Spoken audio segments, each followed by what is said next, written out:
मंगलम भगवान वीरो मंगलम गौतमो गणी मंगलम कुंद कुंदार्यो जैन धर्मोस्तु मंगलम सर्व मंगल मांगल्यम।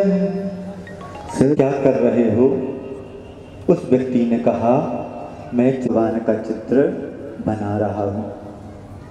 उस व्यक्ति से फिर प्रश्न किया गया कि क्या तुमने भगवान को देखा है? तो है व्यक्ति 51वां वर्ष आचार्य पदारोहण दिवस मनाते हो गया।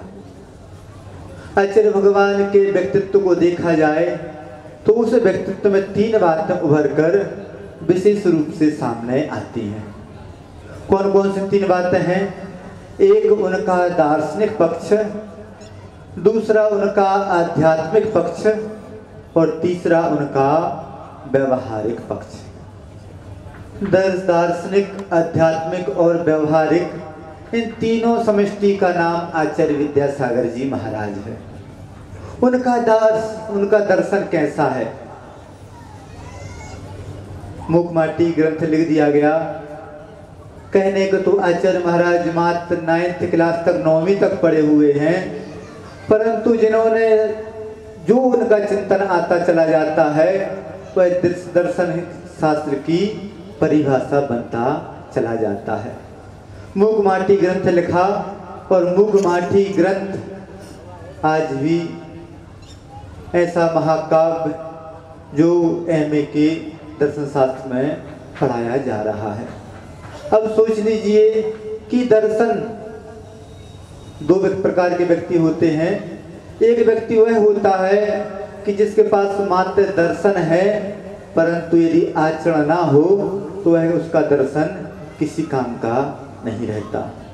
और एक व्यक्ति वह होता है कि दर्शन ना हो, अध्यात्म हो तो बहुत कुछ काम का रहता है, परंतु ऐसा व्यक्तित्व जिसका दर्शन दार्शनिक भी है और आध्यात्मिक भी है, ऐसा उनका दर्शन शास्त्र। अध्यात्म की बात आए तो उनका अध्यात्म कैसा अध्यात्म?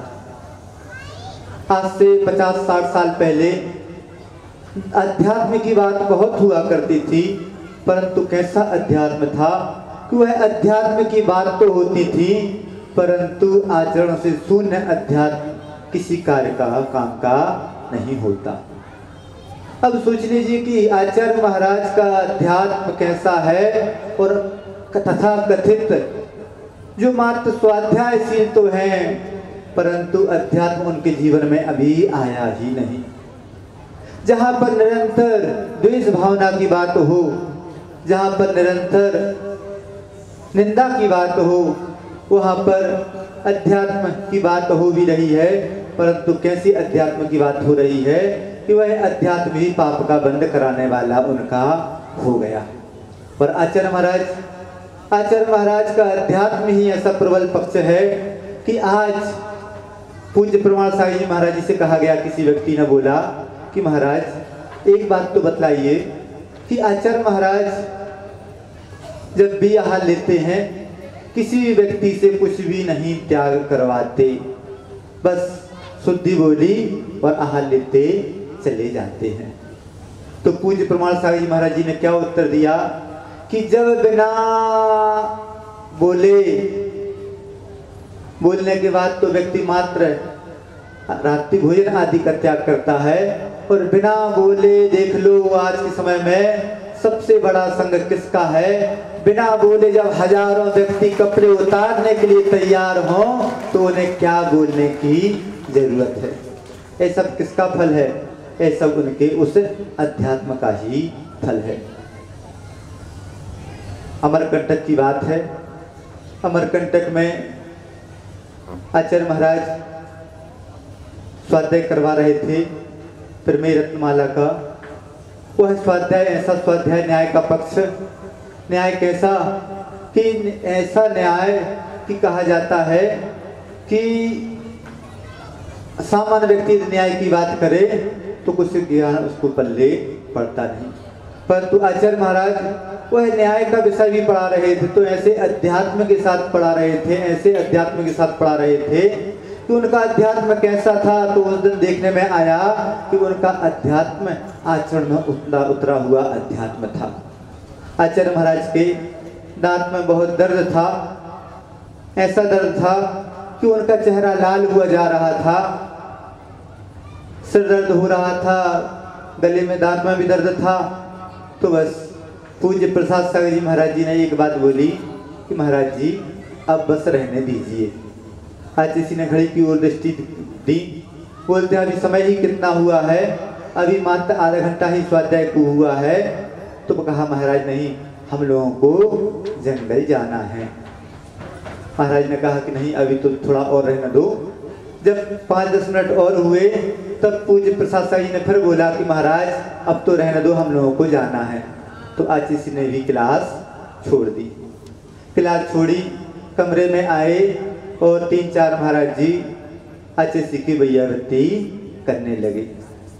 पूज्य धवल सागर जी महाराज थे, विशाल सागर जी महाराज थे, महासागर जी थे, हम भी थे और प्रसाद सागर जी महाराज भी आ गए।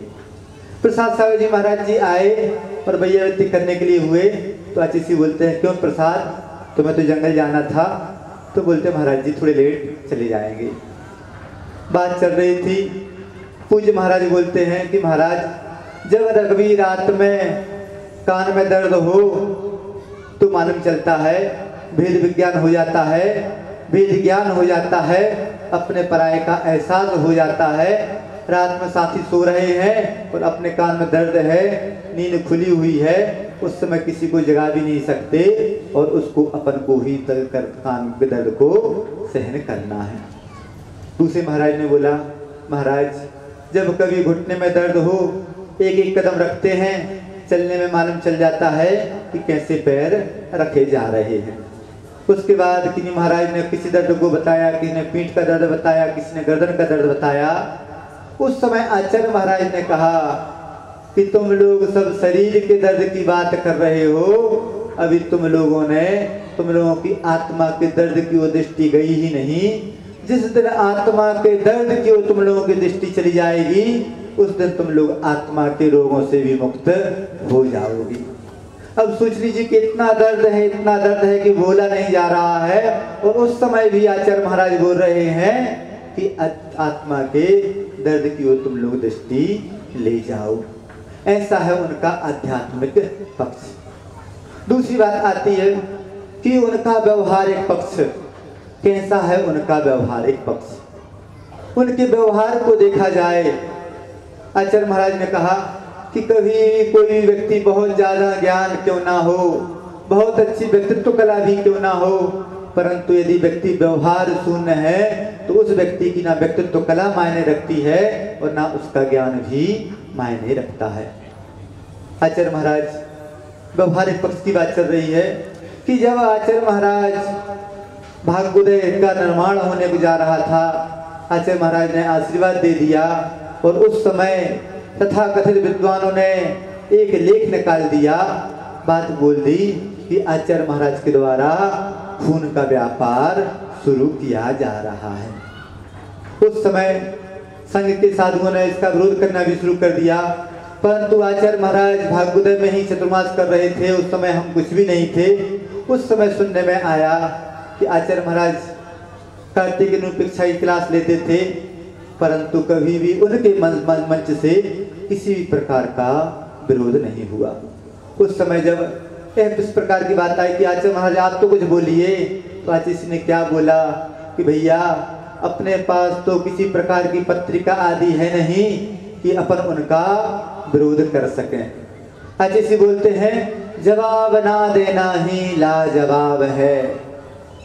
हमारा काम बोलेगा को आदमी बोलते हैं कि खून का व्यापार हो रहा है, ये खून का व्यापार नहीं, यह तो मानवता की सेवा हो रही है। कुंडलपुर जब बड़े बाबा को स्थानांतरित किया जा रहा था, उस समय भी तथाकथित विद्वानों ने करहता कुंडलपुर जैसी पुस्तकें निकाल दी और उस समय वह उनकी दूरदृष्टि नहीं थी, वह देख नहीं पा रहे थे यदि वह विद्वान आज होते तो उनको अपनी उस गलती का पश्चाताप होता कि हमने क्या आचार्य महाराज के बारे में उस समय लिख दिया था। जिस व्यक्ति ने भी कुंडलपुर के बड़े बाबा का पुराना मंदिर देखा हो और जिस व्यक्ति ने आज नया मंदिर देखा हो, उस व्यक्ति को मालूम चल जाएगा कि आज हमारा एकमात्र ऐसा तीर्थ है कि जो जैन समाज का गौरव कहलाने का अधिकारी है। बुंदेलखंड का क्षेत्र वह है कुंडलपुर।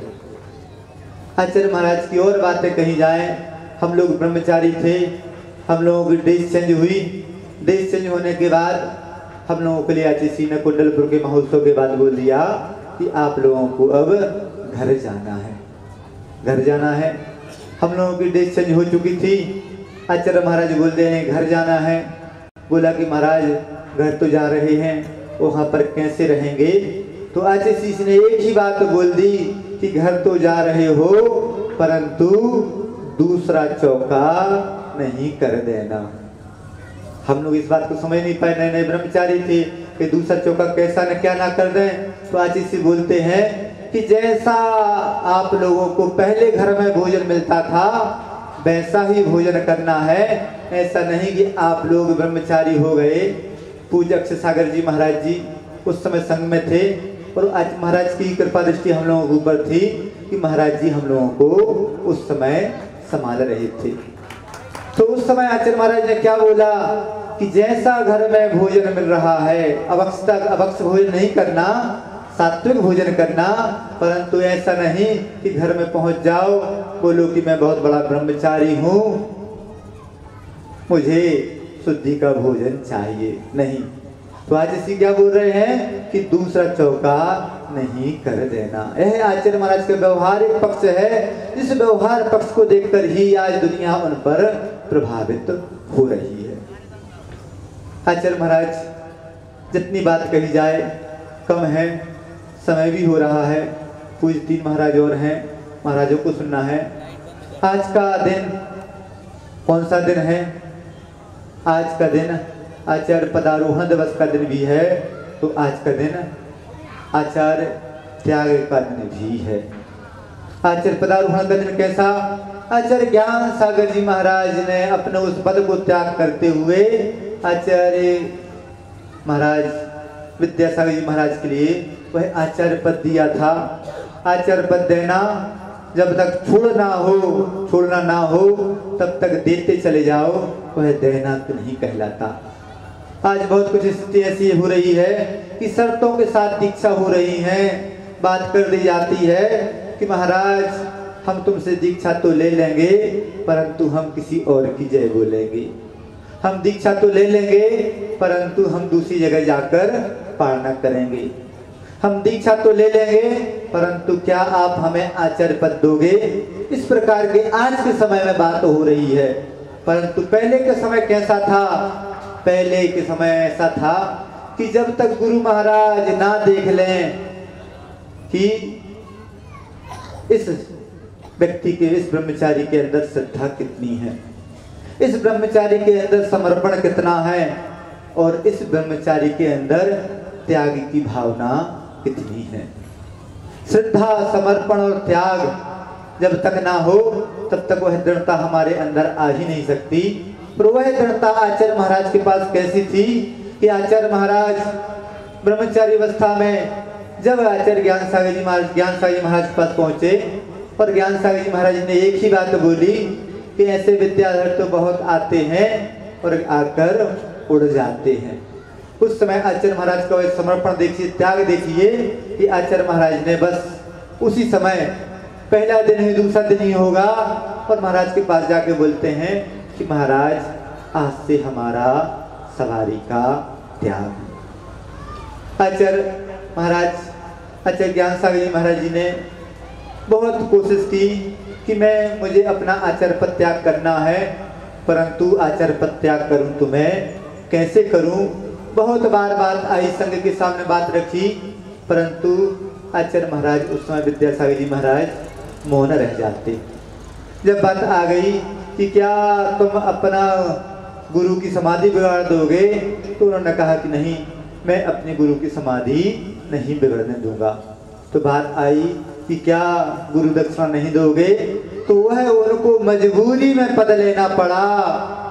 आचार्य ज्ञान सागर जी महाराज जानते थे कि मेरा शिष्य कैसे मानेगा, शिष्य कितना ही आगे क्यों ना बढ़ जाए, परंतु गुरु हमेशा शिष्य से 2 कदम आगे ही रहा करते हैं।